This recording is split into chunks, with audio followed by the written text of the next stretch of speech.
Welcome to Dear Business Coach, the podcast. My name's Elizabeth, coming to you from the Walker Consulting Works studio. Find one thing to move your business forward today. With conversations, spotlights, interviews. Listen, follow, and subscribe on social media. Dear Business Coach Podcast. We're on Facebook, LinkedIn, Instagram, YouTube. And don't forget Spotify, Apple, iHeartRadio, and anywhere you listen to podcasts. All it takes sometimes is one little thing to move your business forward today.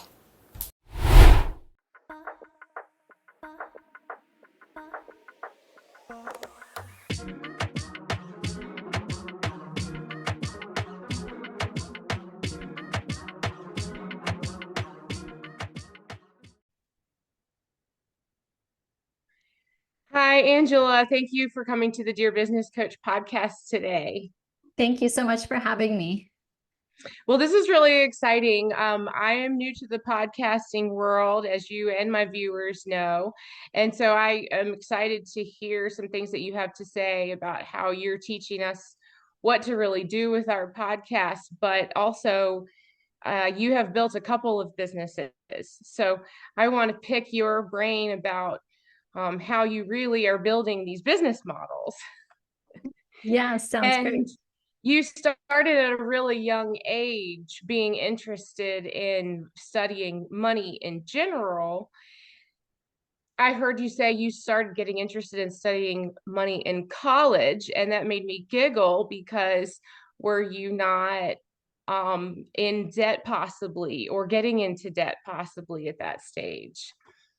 Yeah, so a little background about me. I am a survivor of childhood abuse and poverty. And so we moved around a ton. My mom was on Section 8 and welfare. And I can remember starting to work at age 14 through the welfare children program because, I knew that I needed to help support my family. And if I wanted to do things like prom or go to the mall, then I needed to figure out how to create my own income. And so I've always been fascinated by numbers. And when I was old enough to move out of that situation, I did go to college because I had an idea that in college that I was going to learn some crazy information or idea that was going to help me so that I never had to feel like I was poor again. And so it did take me 5 years to finish school, and I worked many jobs so that I could just pay for school. My goal was to get out of college debt-free. Now, this was in the late 90s, early 2000s. So the cost for college was a little bit different then. I did do the community college route and then went to a 4-year. It was what I highly recommend for most people if you're looking just to get to your degree level, because it's a much cheaper option. And so then I kind of started my journey about learning this tool we call money and how I could best use it in my life. And I think just the entrepreneur spirit of controlling my own schedule was big to me because I really didn't like people telling me what to do. I wasn't great at necessarily following instructions. I was great at giving instructions. And so that's kind of where the entrepreneur spirit started, was because I knew I wanted to create my own life, my own lifestyle, and I knew that I wasn't a great employee. And so I figured that I have to learn what entrepreneurship is. Were you able to find an opportunity that did teach you entrepreneurial skills right out of school? Well, when I was in college, I worked for Bank of America, and I had the opportunity inside the branch to meet a lot of different people. And I remember this one lady, she came in, she was an older lady, and she was depositing a check, and it was like $50,000 or something crazy big to me at the time. And so I asked her, I was like, "What do you do for a living?" And she says, "Oh, honey, I'm a real estate agent." And I was like, "What is that?" Because I didn't know at the time what it was. And so she would come in and we would talk, and I had the opportunity to meet other business owners. And I've always just been really curious. And so when I was working for the bank, I went down the financial advisor route, and I was grateful enough to have a couple of amazing female mentors. But what I want your audience to know about that is that I had to take the responsibility upon myself to go and meet with these women, to ask them questions, to see how can I help you so that, you can mentor me and I can learn from what you're doing, but I don't want to just take. So I had the chance to work with a couple amazing women. They were financial advisors. They were super confident. Like they would walk into a room with just like this head held high, and you can just tell that they were confident in what they were doing. And they just kept telling me to be a student, to learn, to run your business from your heart, to let people know that you care first. Because if they don't know that you care, then they're not going to listen to the advice that you're giving, and they're not going to, want to invest money with you as a financial advisor. So I feel like very early on, I was fortunate enough to have some incredible women in my life who were willing to take the time to, mentor me, give me advice, and teach me what they had learned. But I also wanted to make sure that I helped them along the way. So I did work with one of them on her team to help her. And that was my way of giving back, so that I felt like, she could give her time to me, but at the same time, I was helping her as well.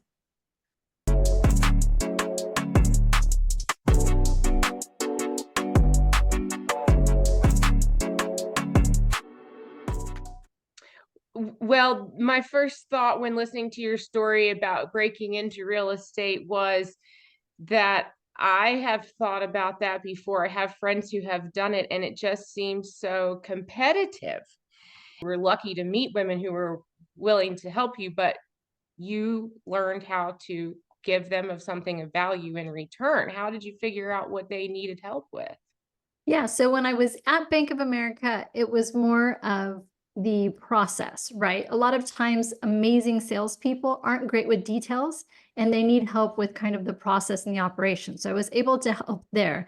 Now, I did get my real estate license in 2007, and I will say the majority of real estate agents are females, even though the finance world is male dominated. Most real estate agents are females. And my advice for someone looking to get into that field is, yes, it's very crowded. So make sure that you have a little bit of savings set aside, because it could be a while before you get a consistent income. However, if you find something that you enjoy, maybe it is the building that you live in or the area that you live in, maybe it's some type of hobby that you really enjoy, focus on that area first and become known as the real estate agent in that area.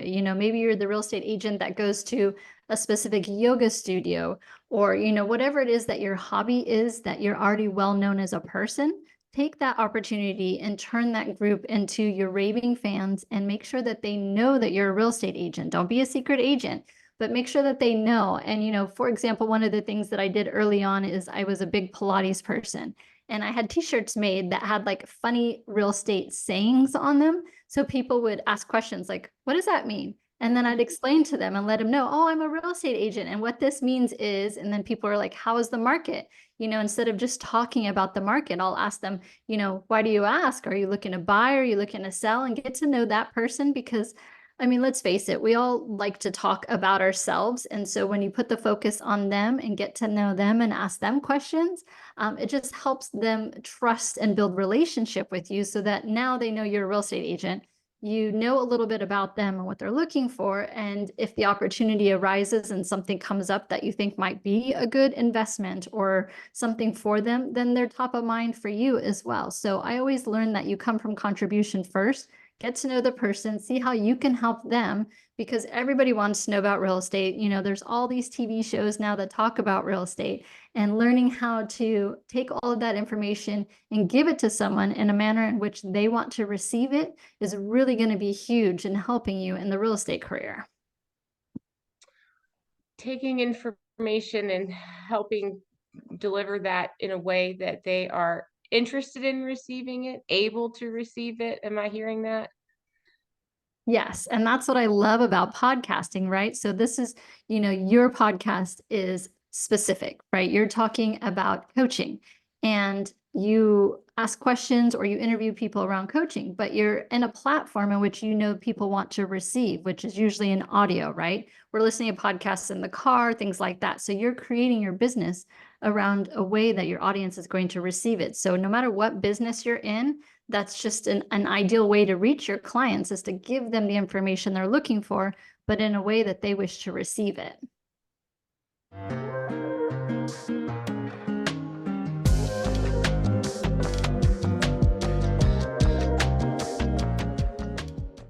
Okay, that makes sense. And of course, I like podcasting because I listen to podcasts all day long. Yes. Uh-huh.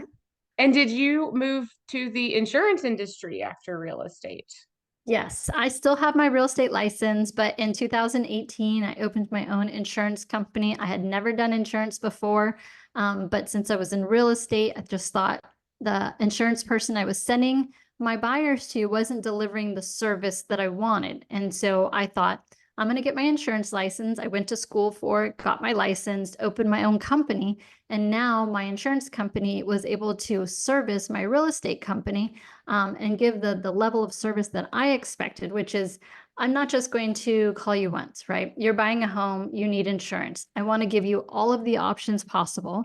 And now I'm going to get to know you to see, do we need to help lower your auto insurance? Do you think an umbrella might be good for you? So again, it's building that relationship, getting to know the client, asking them questions, allowing them to talk about themselves so that I can better understand what it is that they need from me. And I think that's the same in most businesses. The more you can get the client to talk about themselves first, the better you're going to be able to serve them, not sell them products, but serve them with the needs that they need, because you've had the opportunity to get to know them on a deeper level, to understand what is their family like, what is their goals, what is their business or their job. So how can you help them and come from a servitude heart first? And it just equates to dollars. And that's not my expectation, but I'm curious. I ask questions. I want to help people. And so whatever business I'm in, I take the same approach to get to know them first before I even make any recommendations on how I think I can help them. Were you also then seeing a trend with how you relate to women in the insurance industry too? Do they buy insurance differently? Oh, absolutely. Women are more heart-centered. So the more you take the time to get to know your clients, the better it is for them. Men are more logical. They want to see the numbers. And yes, when it comes to real estate, agents, you get paid at closing, and then you may never work with that client for another 5, 7, 10 years, or maybe never.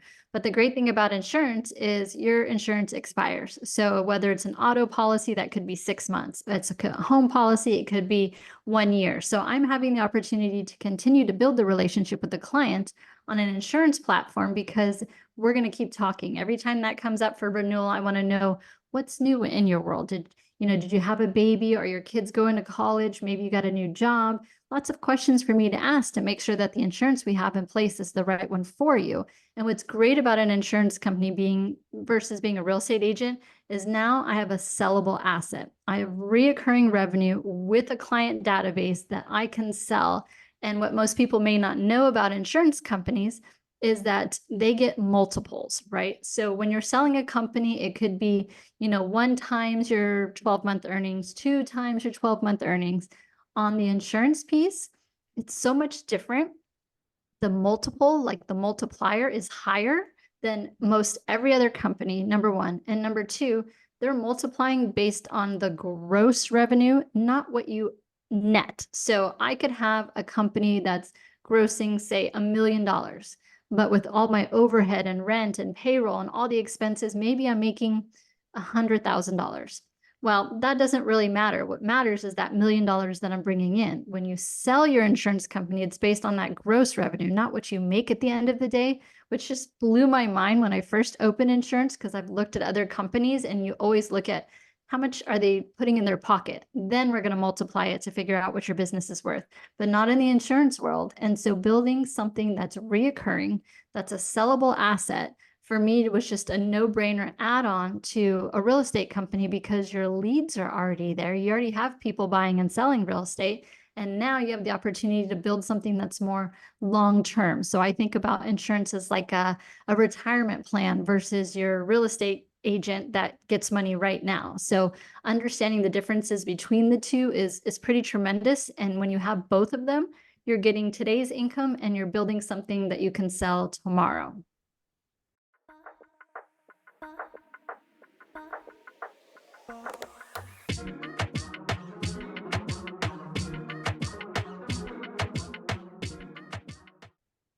Right. So if you have an income stream that can be like a repeat profit, how do you measure the longevity of that?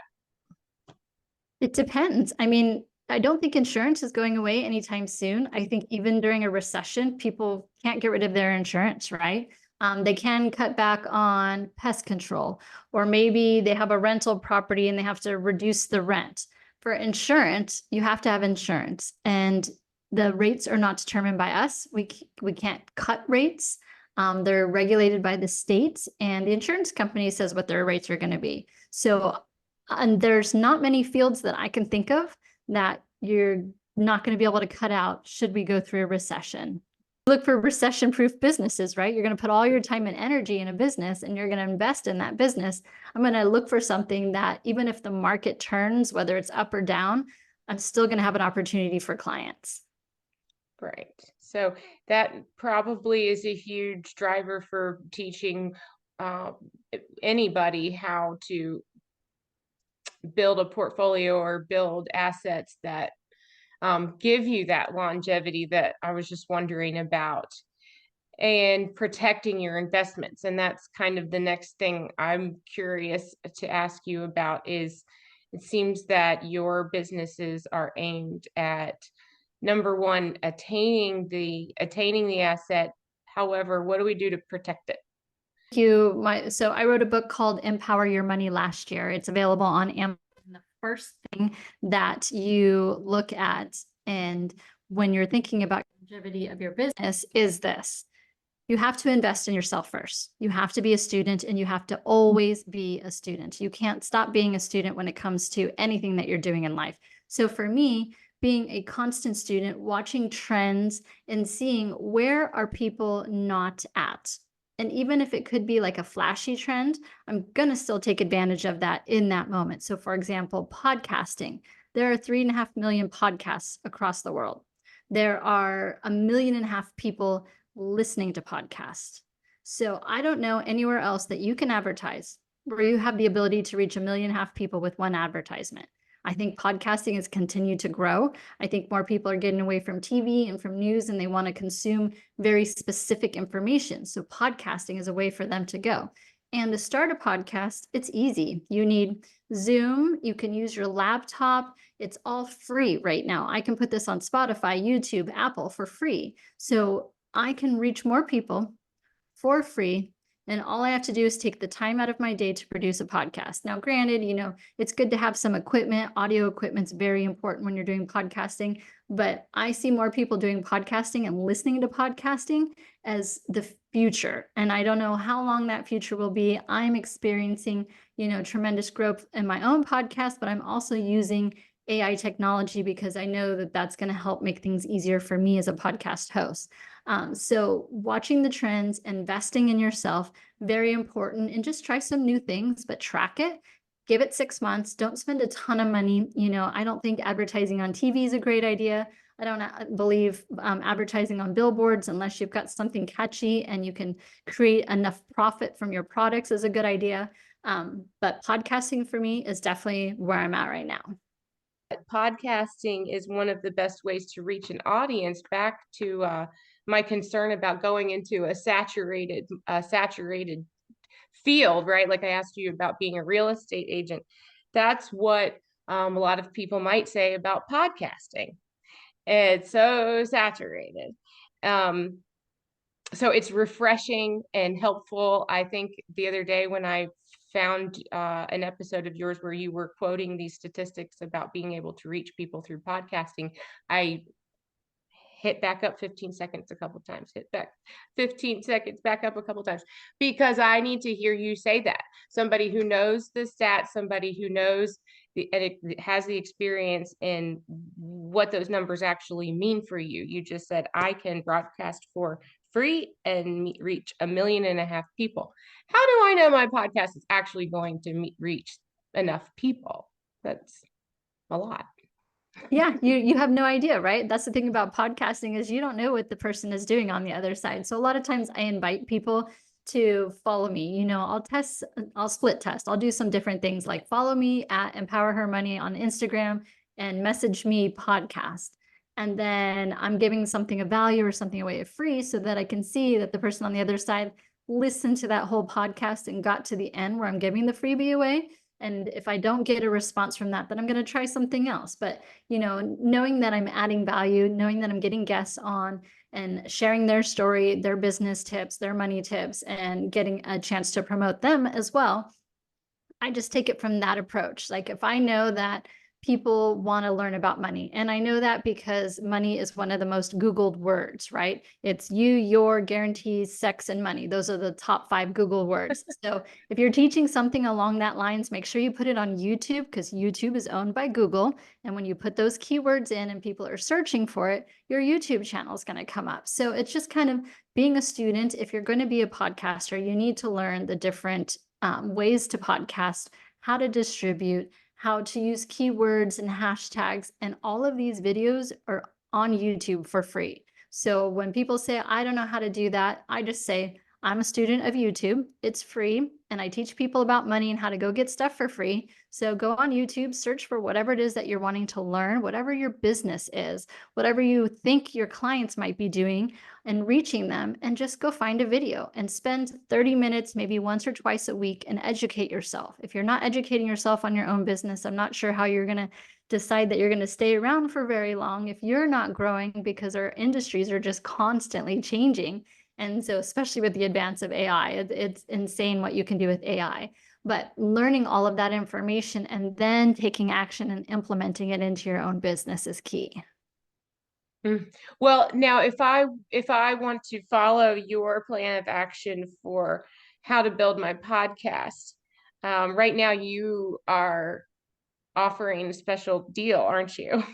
Yes, I actually I took my checklist, I simplified it a little bit because I have a lot of notes when I work with clients directly in launching their podcast, but I have a free checklist. It's just called the Ultimate Podcast Launch Checklist. I give it away for free. So if your audience wants that checklist, they just go to my Instagram, EmpowerHERmoney, and just message me podcast. I will send it to you. It's a list and it tells you step by step what to do, how to set up things, what to do when you launch, how to market, how to promote your podcast, all kinds of different things that I included in there for free. Because what I find is a lot of people like to start and do things, but then it gets you to a certain point in your business and you need help. And so that's where I can come in to help coach you to make sure that the podcast is launched correctly. But if you want to do it completely on your own, then just send me a message on Instagram and I'll give you that checklist for free. Well, the Empower Her Money, the book that you wrote, that's a lot of people are probably listening thinking that that's something they've thought about, writing a book. Is that something that everybody should try? I feel like everybody's trying to teach how to write books too. What do you know about that? Yeah, and I think a lot more coaches are coming out and doing more of that because ChatGPT is there. Now, I know that kind of seems counterintuitive, but what Amazon is really good at is figuring out if you wrote a book yourself or if you use ChatGPT. And if they feel like ChatGPT wrote your book, they're going to kick you off the platform. And you definitely don't want that. I wanted to write a book to empower women and teach them about money. It's 101 simple tips. So, like, you can read this book in a half an hour, take away maybe 5 points that you can implement into your life right away. So if you have a desire to write a book, I hired a coach. My coach, James Malinchak, has written almost 30 books. He teaches from stages. He's a coach himself, but I didn't know how to write a book. I didn't know what to do with the book. I didn't know how to put it on Amazon, any of that. So I hired a coach to do that. Just like if someone wants to launch a podcast, they can hire me as a coach to do that. If you haven't done something before, YouTube can take you pretty far. But sometimes you just need a coach. Like, I wanted to be a bestseller. I didn't want to just put a book out there. And so I hired a coach. He taught me what to do with the book, how to format it, what to say. We have things in there called boomerangs, which is how you get clients to come back to you after they read the book.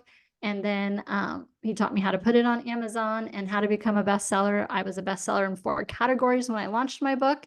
And so now I can say I'm a best-selling author, and it just adds to credibility. But again, I took the time to be a student, I learned it, and I took action. You said that you were a bestseller in 4 categories. 4 categories, yes. What were those categories? I don't recall all of them, but one of them was finance, and that was my mentor, Dave Ramsey. I used to teach his classes, Financial Peace University, and the fact that I beat him for a day, I was just excited. You beat him for a day. Well, you spend a lot of time with him or in his program to be a certified coach. That was probably fun.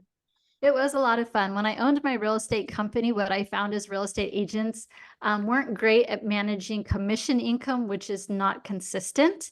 And so I really taught them how to budget, how to look at their expenses, how to tuck away money, how to put money towards retirement. And his program is very simple to follow. And for a good majority of people, it's good enough. I'm into more alternative investments now, and that's a little bit more of what I teach. But for the average American, maybe who has a 9-to-5 job and just doesn't want debt and wants to retire someday, his plan is pretty simple to follow.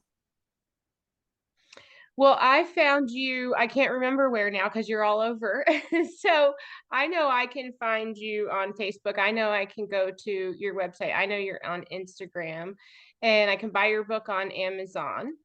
Um, and tell me again, if I want to get into your podcast coaching program, I can just contact you on Instagram. Yeah, absolutely. EmpowerHERmoney is my Instagram handle. Just message me podcast. Again, I'll send you the checklist for free. But if you really want someone to hold your hand and make sure you get done step by step everything, then my podcast launch program would be for you. Awesome. What am I forgetting? Yeah, that's it. Just make sure you like this podcast and share it with other people. So, Elizabeth, we can share your message as well. Angela, thank you so much for being on our show today. And I hope you have a great afternoon. Please come back soon. Bye.